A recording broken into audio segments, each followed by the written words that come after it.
Assalamualaikum. Hello everyone. Welcome to today's English class. Today we are going to learn about present indefinite tense. Let's get started.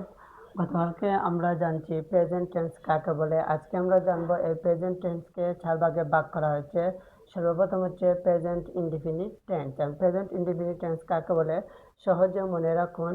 Present indefinite tense হচ্ছে নিয়মিত class, অভ্যাস, সাধারণ সত্য, সার্বজনীন সত্য, স্থায়ী অবস্থাকে বোঝায় থাকে প্রেজেন্ট ইনডিফিনিট টেন্স বলে। তাহলে প্রেজেন্ট ইনডিফিনিট টেন্স কাকে বলে? নিয়মিত ক্লাস, অভ্যাস, সাধারণ সত্য, সার্বজনীন সত্য, স্থায়ী অবস্থাকে বোঝায় তাকে প্রেজেন্ট ইনডিফিনিট টেন্স বলে। তাহলে প্রেজেন্ট ইনডিফিনিট টেন্সের আমরা উদাহরণ দিয়ে বুঝিয়ে দিচ্ছি। লক্ষ্য করুন মাই ডিয়ার স্টুডেন্ট। এখন হচ্ছে I read a book. I read a book. আমি বই পড়ি। আমি কি পড়ি? বই পড়ি। আমি কি পড়ি? বই পড়ি। বুক অর্থ বই আর রিড অর্থ কিতা? পড়ি। তাহলে আমি কি পড়ি? বই পড়ি। তাহলে সেটি হচ্ছে প্রেজেন্ট ইনডিফিনিট টেন্স। সেটি হচ্ছে প্রেজেন্ট ইনডিফিনিট টেন্স। এখানে ভার্ব হচ্ছে রিড। ভার্ব হচ্ছে রিড। রিড অর্থ হলো কি? পড়া। কি পড়ি? বই পড়ি। তাই আই রিড এ বুক। আমি বই পড়ি। এটি হচ্ছে প্রেজেন্ট ইনডিফিনিট টেন্স। আর হচ্ছে নিয়মিত কাজ। আমি বই পড়ি। সত্য, সার্বজনীন এগুলোকে বোঝায়। তাহলে এটি হচ্ছে প্রেজেন্ট ইনডিফিনিট টেন্স।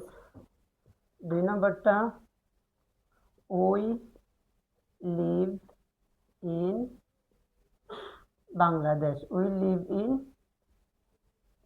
বাংলাদেশ। আমরা বাংলাদেশে বাস করি। আমরা বাংলাদেশে বাস করি। লিভ অর্থ বাস করা। লিভ অর্থ বাস করাতে আমরা বাংলাদেশে বাস করি। এটাকে কি বোঝায়? স্থায়ী অবস্থাকে বোঝায়। কিটা বোঝায়?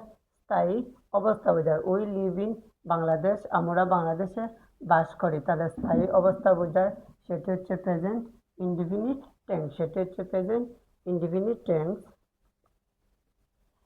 3 নম্বর I go to school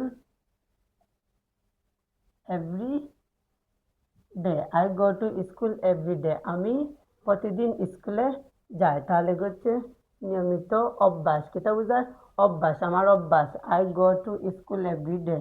আমি প্রতিদিন স্কুলে যাই। go তো হচ্ছে যাওয়া। go তো হচ্ছে যাওয়া। আর এটা হচ্ছে ভার্ব। আর এভরিডে অর্থ হইল কি?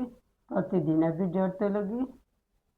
প্রতিদিন। তাহলে I go to school every day. আমি প্রতিদিন স্কুলে যাই। তাহলে এরকম বুঝালে সেটি কি হবে?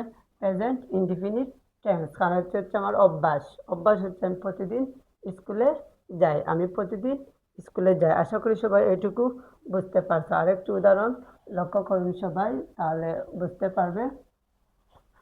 4 নম্বর হচ্ছে হি